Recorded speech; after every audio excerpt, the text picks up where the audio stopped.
Buenas noches, les agradezco por la gentileza de haberme invitado.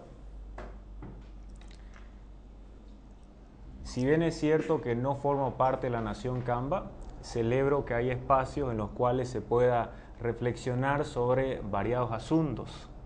Como ustedes saben, la realización de actividades intelectuales no suele ser recibida con júbilo. En consecuencia, resulta grato encontrar personas renuentes a dejarse absorber por las frivolidades e insensateces en general. Obviamente, esta clase de acontecimientos sirve también para contribuir al mejoramiento de la convivencia. Nosotros, ciudadanos que aspiramos a pensar por nuestra propia cuenta, debemos interpretar la realidad, identificar problemas, proponer soluciones e incluso censurar inmoralidades. Todo ello no puede sino permitirnos contar con una realidad más grata. No hay que ceder, en consecuencia, a la tentación de permanecer callado. Lo fundamental en democracia, y esto lo plantea un gran pensador como es Karl Theodor Jaspers, es que haya autocrítica. Si los individuos que componen una sociedad no promueven ese cuestionamiento interno, resulta imposible que se corrijan falencias y sea factible pensar en un progreso. Una de las primeras obligaciones que tiene todo ciudadano que pueda ser considerado ilustrado es precisamente plantear debates, proponer cuestionamientos y procurar que se resuelvan ciertos problemas que advierto. Cuando se me propuso hablar frente a ustedes, hubo dos temas que lograron seducirme para su exposición. En primer lugar, pensé en la justificación del tiranicidio. Sin duda, se trata de un asunto que podía haber generado una conversación tan agradable cuanto pedagógicamente provechosa. Pero también, debido a mi filiación ideológica, pensé en hablar acerca del liberalismo. Por eso el tema se resume gracias a una sola pregunta: ¿por qué ser liberal en Santa Cruz? Yo estoy convencido, como antes lo estuvieron Popper, Hayek y otros intelectuales, de que la doctrina liberal vuelve posible que los hombres cuenten con un sistema sensato, razonable, que permita establecer condiciones en donde su libertad sea efectiva, posible y además viabilice la satisfacción de los intereses individuales. Por lo tanto, nada más razonable que elegir ese tema y procurar reflexionar acerca de las bondades que podría tener el liberalismo para quienes se reconocen como cruceños o cambas. Esa es la motivación que he tenido para proponer ese tema. Vale la pena destacar que el liberalismo, teniendo un carácter universal, no exige la pertenencia a ningún país, departamento o localidad. Con todo, yo encuentro razones históricas, filosóficas, políticas y económicas que podrían resultar interesantes para dar un respaldo al liberalismo en Santa Cruz. Empecemos por una cuestión histórica. Hay una razón de esa naturaleza que vuelve posible respaldar al liberalismo. Sucede que esta doctrina, que tiene como piedra de toque la libertad del individuo, se nos presenta como un producto de la civilización occidental. Este es un tema que merece ser subrayado. Si nosotros recordamos a los principales autores del liberalismo, advertiremos que todos ellos trabajaron conforme a esa concepción del mundo. Hobbes, según Leo Strauss, tesis que no comparto, fundador del liberalismo occidental. John Locke, occidental. Adam Smith, más adelante Kant, posteriormente José Ortega y Gasset, Jean-François Revel, en el caso latinoamericano Carlos Rangel. Todas estas personas han desarrollado sus ideas conforme a esa concepción filosófica, política, económica y social del mundo que puede ser calificada de occidental. Hago una precisión que puede parecer obvia, pero resulta necesaria. Para ser occidental, no es imprescindible que una persona nazca en el hemisferio occidental. El concepto de occidente, como es sabido, va más allá de una cuestión geográfica. En Occidente hallamos una serie de valores, principios y postulados que podrían ser resumidos en, primero, una ética judeocristiana y segundo, la cultura grecorromana. Obviamente existen otros aspectos que son también necesarios en cuanto a su análisis cuando uno reflexiona acerca de Occidente. Pero en resumen, para destacar este punto, no es indispensable que uno haya nacido en ese hemisferio, en Europa, en España, en Italia. Uno puede haber nacido en Zimbabue, Burkina Faso o Tanzania y aún así considerarse occidental. La civilización occidental va más allá de una cuestión estrictamente geográfica. En el legado occidental, uno puede hallar diferentes conquistas que han resultado beneficiosas para el conjunto de la humanidad. Vale la pena subrayar el Estado de Derecho, la ciencia política, las artes en cuanto a su perfeccionamiento, la concepción de los derechos naturales, la defensa del individualismo, las teorizaciones acerca de la libertad desde la antigüedad hasta el mundo contemporáneo. Hay una reflexión muy interesante de la libertad de los antiguos y la libertad de los modernos de Benjamin Constant. En la antigüedad hay un concepto de libertad, en la modernidad hay otro concepto de libertad. En resumen, existen instituciones y conocimientos que han permitido a las sociedades humanas contar con condiciones que viabilizan un desarrollo libre de los individuos. Esas instituciones son una creación de Occidente. El Estado de Derecho, lo subrayo, no es una invención precolombina. El Estado de Derecho es un producto también de la civilización occidental. No estoy glorificando la civilización occidental, pero hay hechos incuestionables. Es cierto que todas las comunidades humanas pueden tener diferentes nociones de felicidad y, por ejemplo, concluir que pueden vivir de la manera más plácida y placentera posible en medio del más radical primitivismo. Puede tener una comunidad primitiva una concepción de felicidad. Eso nadie lo discute.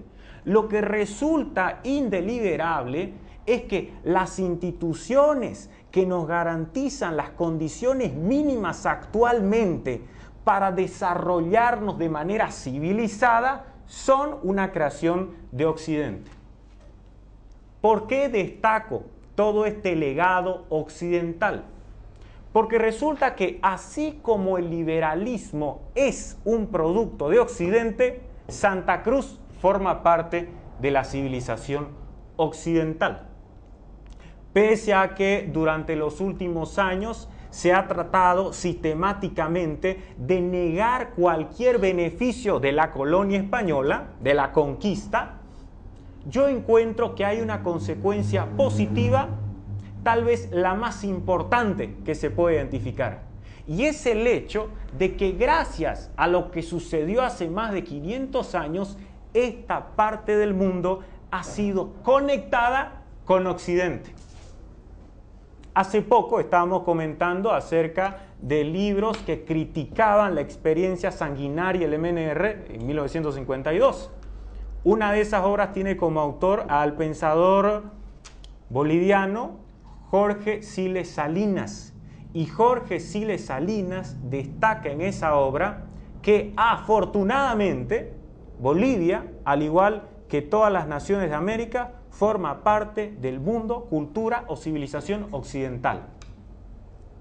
Alcides Parejas, en su libro ¿Por qué me importa?, dice también que Santa Cruz es un pueblo mestizo, pero reconoce que hay este vínculo innegable con la civilización occidental, otra vez Occidente.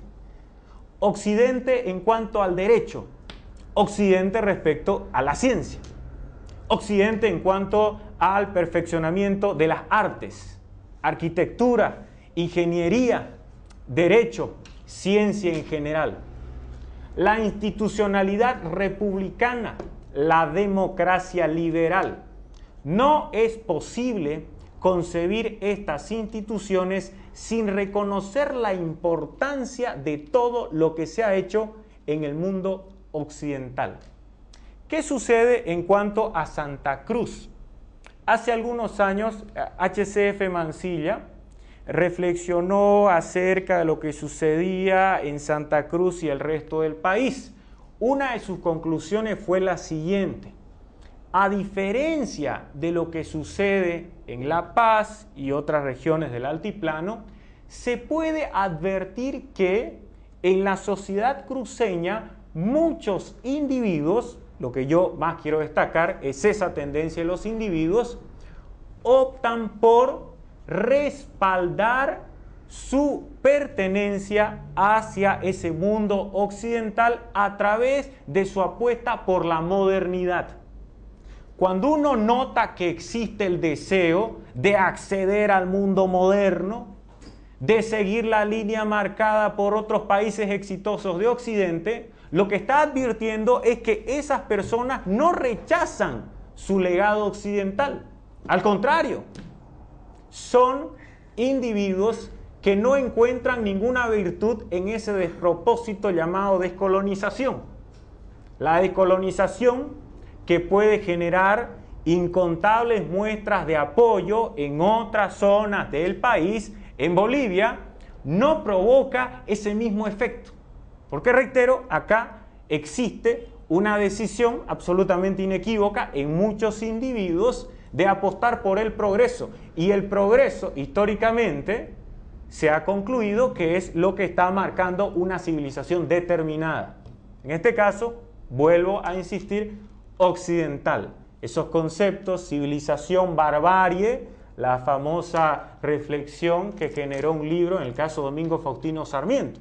Cuando yo digo quiero que esta sociedad progrese, que no sea bárbara, que no incurra en prácticas retrógradas, está pensando en una serie de modelos que han sido concebidos por individuos determinados que trabajaron pensando en un mundo libre, una realidad en donde lo fundamental sea respetar al individuo, limitar el ejercicio del poder público y apostar por una crítica permanente para el mejoramiento de sus instituciones. Esa puede ser una cuestión que sea digna de su consideración para el respaldo al liberalismo. Las personas que encuentren fundamental seguir la línea marcada y seguida por varios individuos pertenecientes a diferentes generaciones podrían considerar ese legado histórico. Históricamente, esta sociedad, al igual que Bolivia en general, forma parte de Occidente. Y en Occidente, la principal doctrina que ha sido concebida para regular estas cuestiones de gran importancia en diferentes ámbitos político, social, económico, ha sido el liberalismo. Si hay coherencia, se tendría que apostar por esa doctrina liberal. Pero si ese legado cultural resulta indiferente a varios individuos, existen también otros motivos que podrían merecer su atención. En primer lugar, siempre desde el punto de vista liberal, quiero reflexionar brevemente sobre la fundamentación filosófica del liberalismo.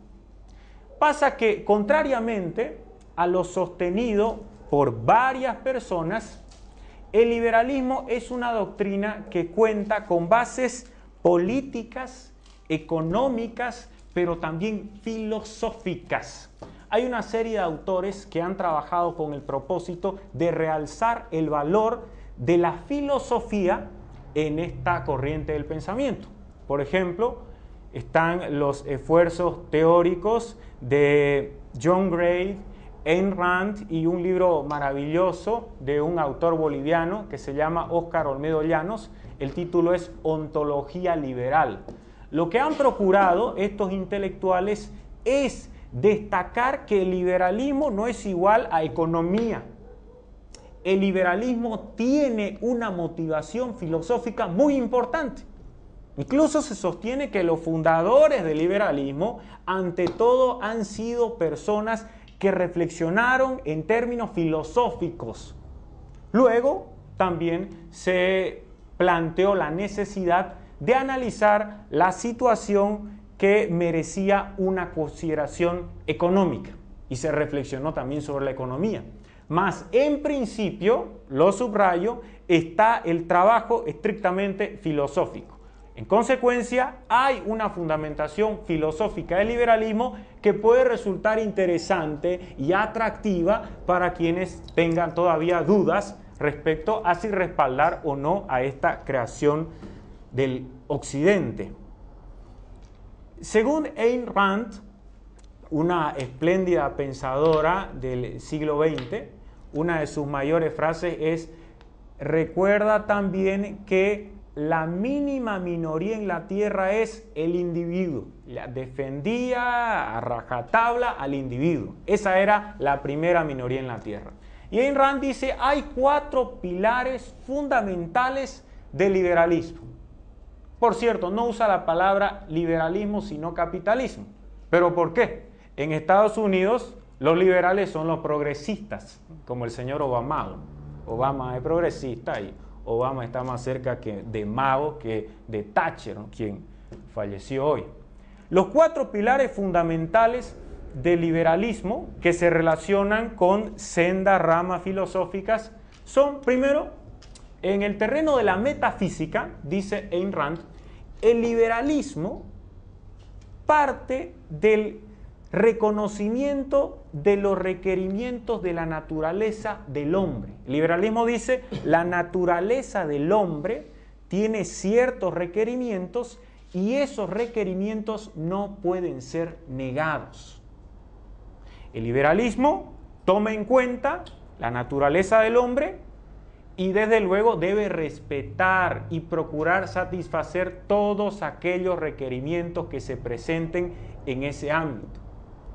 La doctrina liberal admite que los hombres por naturaleza procurarán satisfacer sus propios intereses. Los liberales no defienden la idea de que los hombres sean por naturaleza solidarios, altruistas, que busquen despojarse de sus vestiduras y dilapidar todo su patrimonio para conseguir la sonrisa del prójimo. ¿Por qué Leo Strauss, a quien mencioné anteriormente, sostiene que Thomas Hobbes es el fundador del liberalismo? Porque Hobbes es el primer teórico del egoísmo, quien sostiene desde el punto de vista filosófico que el hombre busca la satisfacción de sus intereses personales, es Hobbes. Por eso Hobbes tiene importancia. Y eso se toma en cuenta en este punto de la naturaleza del hombre que se relacionaría con lo metafísico del liberalismo, siguiendo a Ayn Rand. Metafísicamente hablando, requerimientos de la naturaleza del hombre. Eso lo toma en cuenta el liberalismo. Cada quien procurará la satisfacción de sus intereses. Además, como señalaba Adam Smith, cada hombre debe cuidar primero y principalmente de sí mismo. Y cada hombre está en este sentido mejor y más adecuadamente preparado para cuidar de sí mismo que ninguna otra persona. Eso tiene también una conexión cercana con la otra idea. Liberalismo, naturaleza humana individuos, intereses particulares. También el deber de cuidar de sí mismo. En el ámbito epistemológico, aquí está otra fundamentación filosófica de la doctrina, se sostiene que los liberales están llamados a usar la razón. Ayn Rand abominaba del misticismo. No hay que pensar en explicaciones mágicas. Existe la necesidad de usar la razón. Siguiendo esa misma línea, Karl Popper habla también del método crítico. Él, que fue un magnífico expositor de ideas racionales en el ámbito de la ciencia, exigía que las personas recurran a la crítica. Era imprescindible el método del ensayo y la eliminación del error. Popper dice que todas las ciencias, en cuanto a sus planteamientos, eran conjeturas e hipótesis. A eso podía llegar una teoría científica, hacer una conjetura, hacer una hipótesis. Lo que debía preocuparnos era señalar en qué circunstancias esa teoría era inviable. Si un científico no indicaba bajo qué circunstancias su teoría era inviable, era falsa, esa era una pseudociencia. Lo destaco porque ese fue el argumento empleado para concluir que el marxismo no tenía nada de científico, sino que era una pseudociencia. Porque en ningún momento la teoría marxista decía bajo qué condiciones esto es inviable. No podía ser sometida al examen de la falsabilidad, que fue el que inmortalizó Karl Popper. Lo más importante, desde el punto de vista epistemológico, se exige en consecuencia que los liberales usen la razón, que rechacen cualquier otro tipo de conocimiento. Para incrementar su conocimiento se tiene que recurrir al método del ensayo, eliminación del error, sin dejar cerrada la posibilidad de revisar sus propios planteamientos. Porque el liberal debe ser escéptico. El liberal no puede limitarse a pronunciar verdades indiscutibles. El dogmatismo es incompatible con el liberalismo. En el dogmatismo no se admite la discusión de ningún principio que se plantea. Hay verdades absolutas que, por lo tanto, no pueden ser discutidas ni revisadas. Porque hay dos situaciones. Yo puedo plantear una idea y revisarla, por un lado, pero también permitir que sea criticada. El dogmático no revisa sus ideas ni tampoco permite que sean discutidas. Es válido que una persona construya principios, planteamientos y postulados. Es perfectamente razonable que los defienda. Lo que no se admite es que no deje abierta la posibilidad de discutir al respecto. Celan decía, existir es exponerse.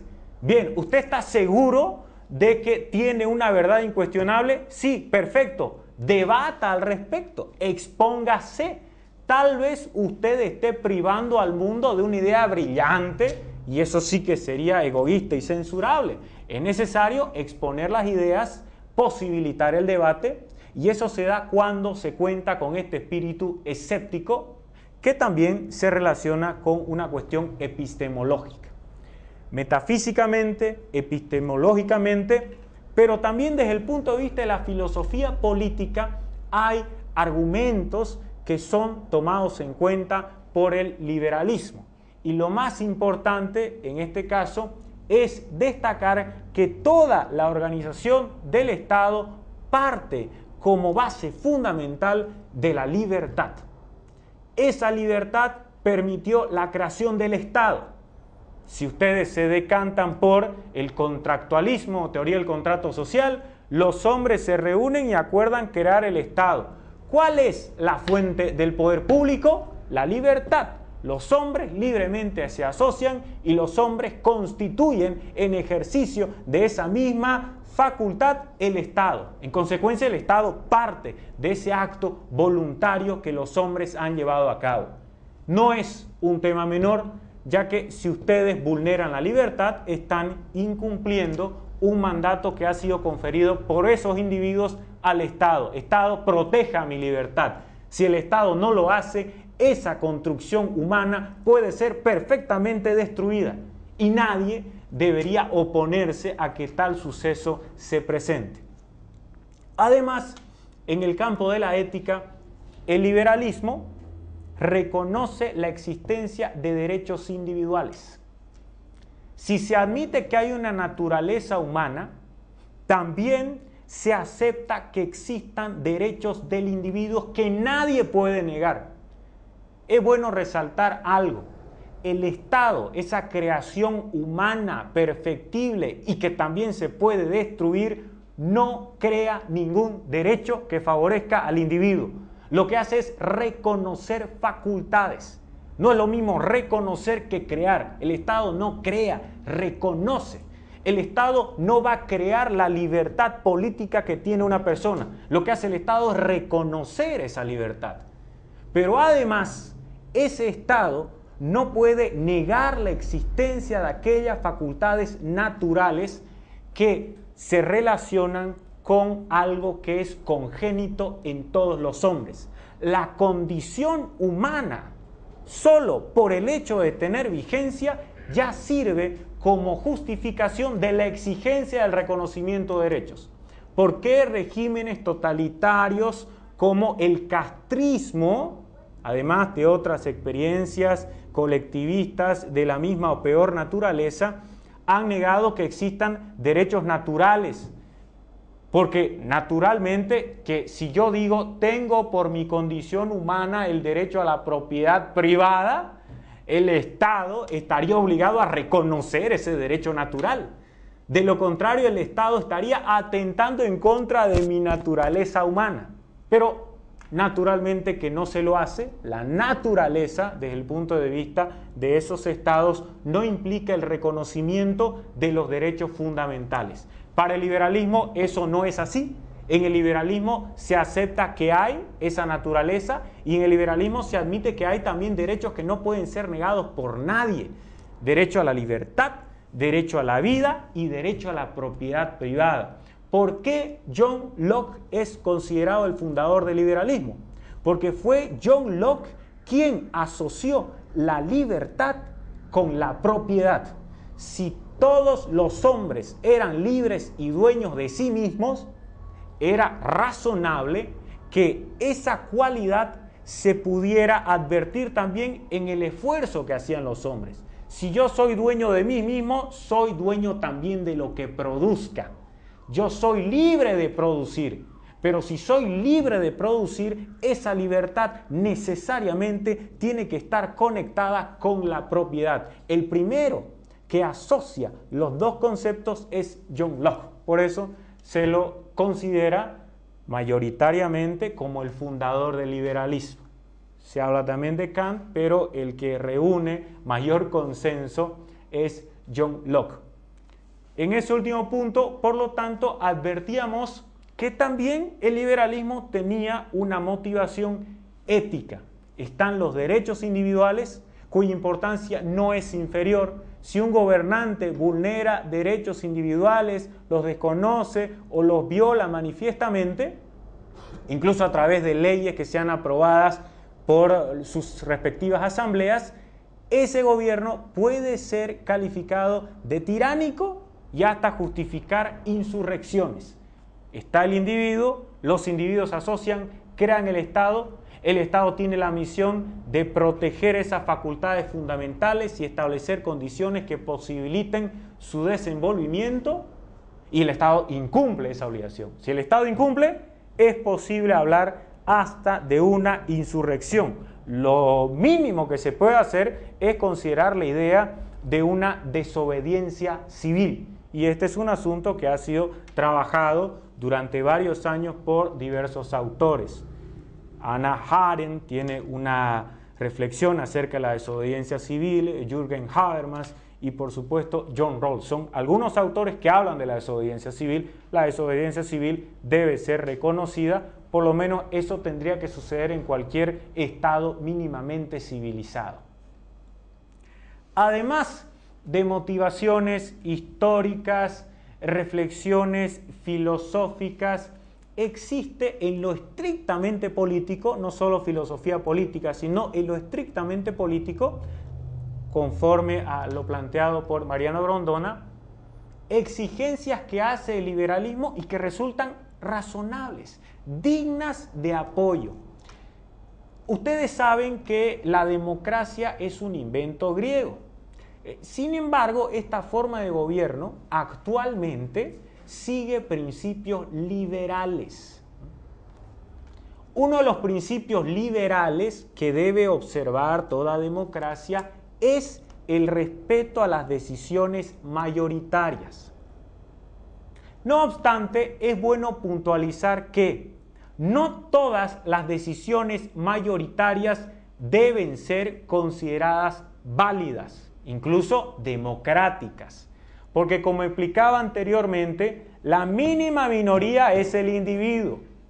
Y no se puede emplear como pretexto que hay una decisión democráticamente mayoritaria para eliminar a una minoría.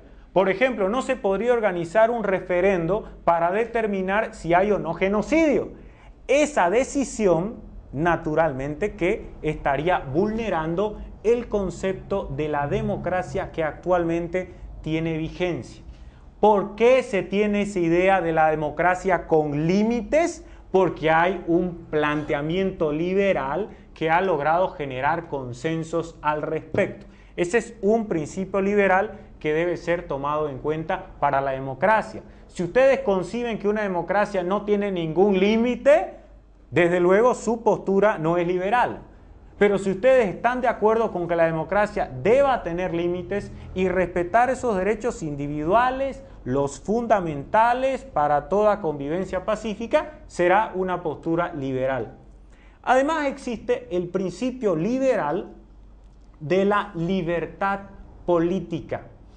En democracia es perfectamente posible que las personas puedan pensar con libertad, reflexionar sobre diferentes asuntos públicos y hasta podrían tener la extravagancia de fundar un partido político. Eso es posible en democracia conforme a los dictados liberales, porque el principio de libertad política se relaciona de manera inquebrantable con el pluralismo. Ustedes no van a encontrar en democracias cubanas y chinas esta idea liberal del pluralismo, porque, por supuesto, en esos lugares lo que existe es un régimen que no admite la disidencia ni el cuestionamiento. Existe un solo partido, no se puede hablar de democracia. Por lo menos en términos liberales resulta inadmisible que se sostenga que allí hay democracia. No existe democracia. Para que haya democracia debe haber, entre otras cosas, la libertad política. Y para que haya libertad se le debe garantizar a los ciudadanos de que sus ideas podrían competir en democracia. Concebir la democracia como competencia, una idea planteada por Raymond Aron, es válido y aplicable solo en una democracia liberal. Ahí se exige que haya pluralismo. En otros regímenes no se demanda que haya pluralismo. Y se intenta imponer la idea absolutamente descabellada de que hay democracia dentro del partido. Ustedes pueden elegir a los representantes del partido para que haya una sucesión endogámica. Eso no se admite en el caso del liberalismo en su relación con la democracia. El tercer principio, también liberal, que se toma en cuenta en esta forma de gobierno, es el principio de la igualdad jurídico-política. Es bueno hacer una precisión. La igualdad defendida por los liberales se advierte en el campo jurídico-político, no así en lo económico y social. Podría presentarse el caso de que todas las personas estuvieran en igualdad de condiciones económicas y sociales, pero ese no es un fin que pretenda ser alcanzado por el liberalismo de manera obligatoria. Lo que sí pretende el liberalismo es garantizar las condiciones para que se pueda hablar de igualdad jurídica y política, de derechos. Derechos políticos, todas las personas tienen el mismo reconocimiento de la ley y no se admite ningún privilegio. No cabe, por lo tanto, defender que haya un trato preferencial aun cuando se esgrime una explotación de 500 años. Esa idea no resultaría compatible con esta concepción de la democracia que amparan los liberales. Igualdad jurídico-política, no igualdad socioeconómica. Tal vez los hombres que lleguen a ser opulentos puedan hablar en esas mismas condiciones, pero no existe, insisto, esa pretensión de que todos sean iguales desde el punto de vista económico. Puede buscarse una igualdad de oportunidades, garantizar derechos que viabilicen el desarrollo de las actividades que permitan a cada uno mejorar su vida, pero no se busca esa otra igualdad o ese igualitarismo que ha sido cuestionado por varios autores. Eso pasaría en consecuencia respecto al tema político. Recuerdo que he tratado de reflexionar sobre una motivación histórica, la pertenencia a Occidente, cruceños. En Santa Cruz se habla de una predilección por Occidente, una tendencia favorable a la modernidad. La modernidad tampoco es un invento precolombino, la modernidad es un concepto que tiene importancia dentro de esa lógica de Occidente. Después, esa múltiple motivación filosófica, luego el tema político y finalmente existen una serie de consideraciones que pueden servir para respaldar desde el punto de vista económico al liberalismo. Por lo menos eso podría ser notado en Santa Cruz. Como ustedes saben, el desarrollo que alcanzó esta región del país durante las últimas décadas ha permitido notar un gran apego, un respaldo mayoritario en muchas personas que integran esta sociedad hacia dos conceptos elementales del liberalismo: el derecho a la propiedad privada y además el mercado.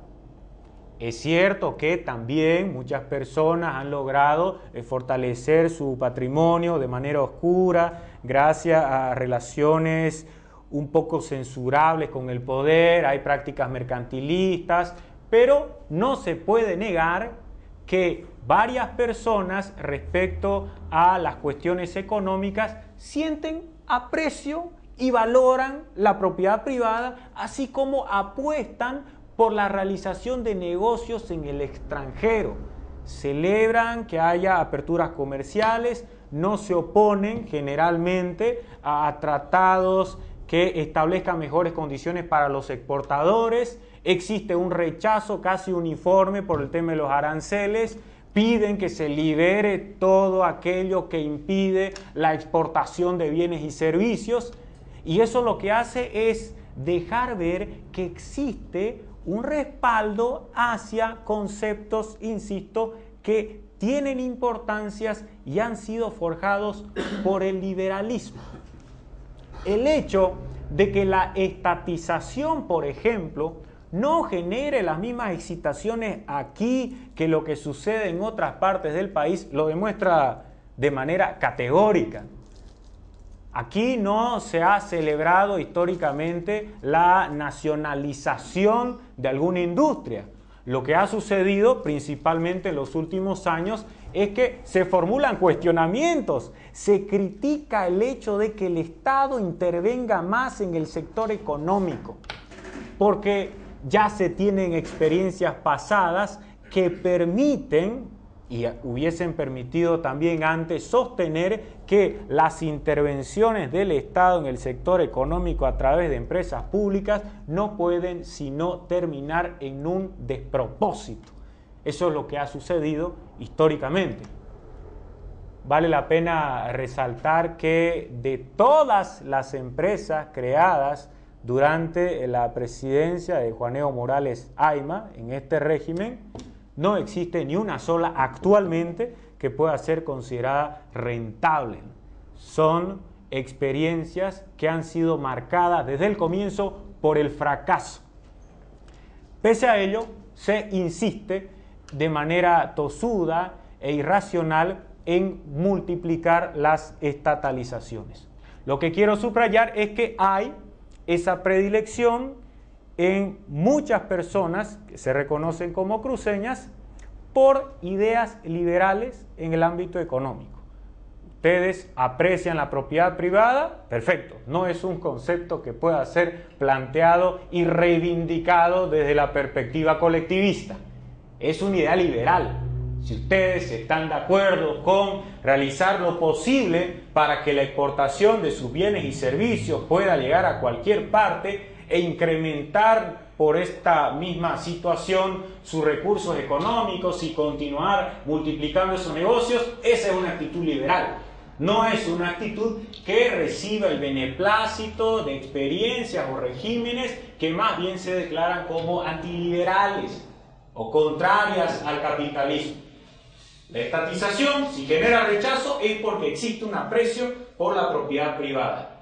Si se opone a alguien a que se impida la exportación de productos, es también porque está reconociendo, así sea de modo tácito, que la senda del liberalismo en su vertiente económico es algo totalmente razonable y que, como se ha demostrado durante varias décadas, acaso centurias, sí permite una lucha efectiva en contra de la pobreza. Esta postura lo que hace es rechazar, vuelvo a recalcarlo, que haya una intromisión exagerada del Estado en diferentes sectores de la vida, tanto pública como privada. En lo económico se debe rechazar que el Estado, por las malas experiencias que se han tenido, intente ocupar más de los espacios que deben ser considerados necesarios. Popper decía, el Estado es un mal necesario. Lo que se debe hacer es reconocerle facultades, pero que no excedan lo necesario.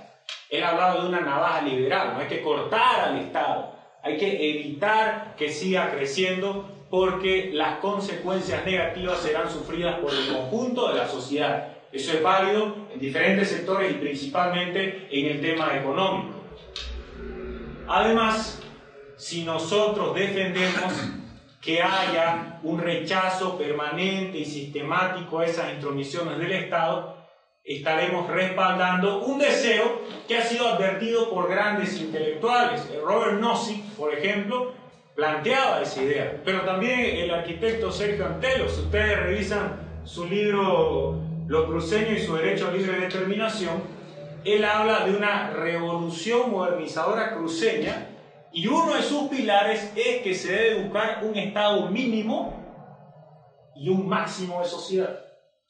Esa es una propuesta liberal. No estoy exigiendo que el arquitecto Antelo diga soy liberal, pero esa idea es liberal, el rechazo a la expansión irracional del Estado, y es un planteamiento bastante sensato. Hay mucha sensatez en lo que se plantea. No se buscan soluciones absolutas e indiscutibles. El liberalismo es una doctrina abierta. Los debates pueden originar incontables versiones. Lo que sí resulta indiscutible son ciertos principios y valores. Por lo demás, hay tendencias de toda índole. Hasta hay personas que dicen yo soy un liberal de izquierda, como Juan José Sebredi o Norberto Bobbio. Hay un liberalismo social, hay un anarcocapitalismo, hay una concepción libertaria como la de Ayn Rand y Robert Nozick, y hay muchas personas que se sienten más afines al anarquismo, pero un anarquismo liberal, no un anarquismo colectivista, que ha sido siempre un disparate. En síntesis, estas son algunas de las razones que podrían ser tomadas en cuenta para que ustedes o cualquier persona del universo opte por respaldar el liberalismo. Un cruceño del siglo XVIII, como fue Mamerto Oyola Cuéllar, a quien reconoce Guillermo Francovi como el mayor filósofo del siglo XIX de Bolivia, se declaró liberal. Y su máxima obra, La razón universal, lo que era una defensa de planteamientos liberales, recurría a Descartes, criticaba a Comte, pero en síntesis, él apostaba por ese proyecto que ha sido concebido por individuos en beneficio del conjunto de la humanidad. Un chino puede ser occidental, un coreano puede ser occidental, naturalmente que alguien que nazca en Corea del Norte ahorita no podría ser occidental. Esa es la serie de ideas que pueden servir para que ustedes consideren la viabilidad del liberalismo.